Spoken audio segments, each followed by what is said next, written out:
dramatic start, a title about Armageddon, and then a park in Felixstowe. What on earth is the connection? Well, the connection is Felixstowe's most famous son, Edmund Allenby. Our story starts in 1862, when a well-off family bought a house in Felixstowe as a summer residence. The house was actually called Felixstowe House, and it was at the top end of Brook Lane. The current town of Felixstowe, to all extents and purposes, didn't exist. There was only the hamlet of Felixstowe based around St. Peter's and St. Paul's Church. Felixstowe House was amongst the fields, a few minutes' walk down Brook Lane to the beach. Felixstowe House was bought by Edmund and Catherine Allenby. Edmund Allenby was a well-off country gentleman, and his eldest son, Edmund, was a year old when the family arrived in Felixstowe. Young Edmund spent many happy summers in Felixstowe doing all the kinds of things that were expected of a young, well-heeled gentleman. Lots of hunting, shooting and fishing. But tragedy struck in 1878 when Edmund Allenby died. The family moved permanently to Felixstowe. Edmund's mother, a true matriarch, ensured that he was encouraged in all the skills she felt were important in life. In particular, she helped nurture in Edmund a strong Christian faith, a factor that was to be critical in later life. Edmund was sent in his teens to Allenby College near Hartford with the intention he would join the Indian Civil Service. But he failed the exams, and his more physical skills encouraged him to join the army as a cavalry officer. His skills in leadership were soon recognised, and he had 2 tours of duty in South Africa and a spell at the Army's Staff College in Camberley, where he developed a rivalry with his fellow classmate Douglas Haig. The 2 men's paths would cross dramatically in later years. Allenby saw action during the Boer War and the First World War, where his skill as a leader was truly recognised, and he rose to the rank of general and earned himself a knighthood for his leadership on the Western Front. He had the reputation of being hard but fair, and his nickname was the Bull. Allenby was a cavalry officer. His training and experience was in open warfare, not the trench warfare of the First World War. Although he adapted, he didn't altogether approve of tactics used by senior officers, particularly the Army Commander-in-Chief, his old rival now, Field Marshal Douglas Haig.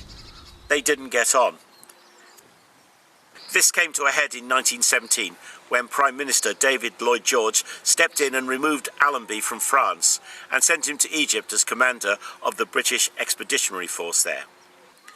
Allenby was incensed by what he saw as a demotion, but soon found that Lloyd George's decision was an inspired one.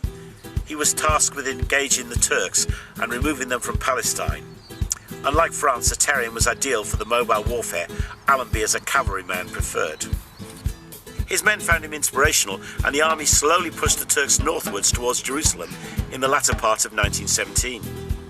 The object was to take Jerusalem by Christmas. But how were they going to dislodge the Turks without laying waste to one of the world's most historic cities? For someone like Allenby, a devout Christian, destroying Jerusalem was something he felt he just shouldn't do. And besides, it's also said that he didn't really want to bring the destruction and carnage of the Western Front to the theatre of war for which he was responsible. He needn't have worried, because as Allenby's army advanced on Jerusalem, along with T.E. Lawrence's Arab army, the Turks fled northwards, leaving the city undefended. The city was saved destruction, and Allenby joined the ranks of other great generals to have taken one of the most historic cities in the world.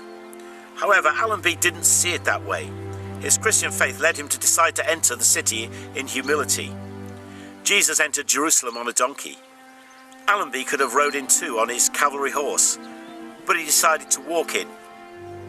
His first edict as military governor was to insist that the sites and holy places of the 3 great religions, Judaism, Christianity and Islam, be respected. Having taken Jerusalem, Allenby now put his mind to engaging the Turks, but was infuriated to find that half his army was recalled to make up losses on the Western Front.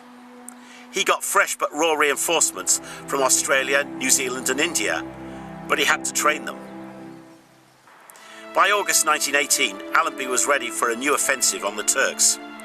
He engaged them at Megiddo in the north of Palestine. Historically, it was the last great battle that the British Army would ever fight using mounted cavalry. The Turks were routed and pushed rapidly northwards through Syria and back into Turkey. Allenby returned from war a national hero and was promoted to Field Marshal.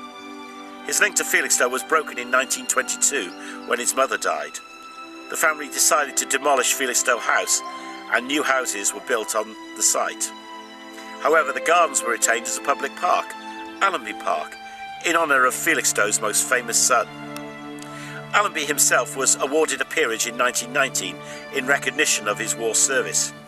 He is most remembered for his liberation of Jerusalem, but for Allenby himself the victory at Megiddo was his finest hour. He became Viscount Allenby of Megiddo and also of Felixstowe in the county of Suffolk. Megiddo was already a famous place before Allenby ever arrived. The open plains around the hill fortress of Megiddo had been the site of several ancient battles. Now the Battle of Megiddo 1918, led by General Sir Edmund Allenby, was added to the list. Megiddo is an important place as far as Bible prophecy is concerned. It's known in the book of Revelation as Armageddon, the hill of Megiddo. And Armageddon has become a word synonymous with the end of the world. There's been films and books and even computer games made about Armageddon. In Revelation, it's at Armageddon where the forces of the great world powers, under a leader the Bible calls the Antichrist, will meet for battle and be totally beaten by God's armies led by a returning Jesus Christ. It'll be a final battle, after which the world will become fully and materially under the rule of Jesus. Now, if you're not religious, this might sound to you like a load of old nonsense. But the challenge of it is that another part of Allenby's story is also foretold in Bible prophecy. It was something that in 1900 years had been deemed inconceivable, impossible, fanciful, nonsense. And that was the restoration of Israel as a sovereign state. Allenby's offensive to remove the Turks from Palestine in late 1917 coincided with the Balfour Declaration, which promised a homeland for the Jews and reflected the Zionist aspiration of Jews persecuted in Europe. Even up until 1917, few saw it realistic. That said, nothing much was done during the British mandate in Palestine, but with the Holocaust during the Second World War, the pressure to found a Jewish state in Palestine became strong. The restoration of Israel as a sovereign power is prophesied in the Bible. Both Jews and Christians recognize it as something that was due to happen before end times came. The restored Israel is also prophesied as being unpopular with its neighbours, its existence always under threat. Sound familiar? Is prophecy nonsense? Well, if some of it starts to become true, then you've got to start asking yourself the question, well, is the rest of it true as well? If Jesus is going to come back, then what? Jesus said that he'd return like a thief in the night, so be prepared for it. To the world in general, his return is going to be a complete surprise. But those expecting him can be prepared. We never know when a burglar is going to have a go at thieving from us. But if we think we might be burgled, we can be prepared. Keep windows and doors locked.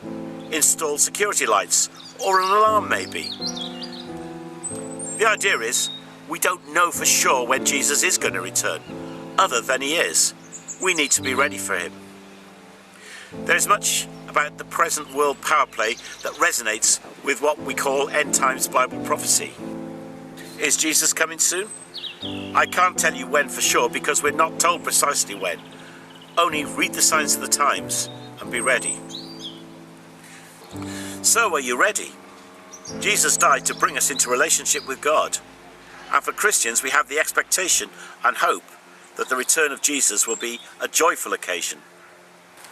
So here we are in a quiet park in Felixstowe. But from here, Armageddon. Thanks for listening, and may God bless you.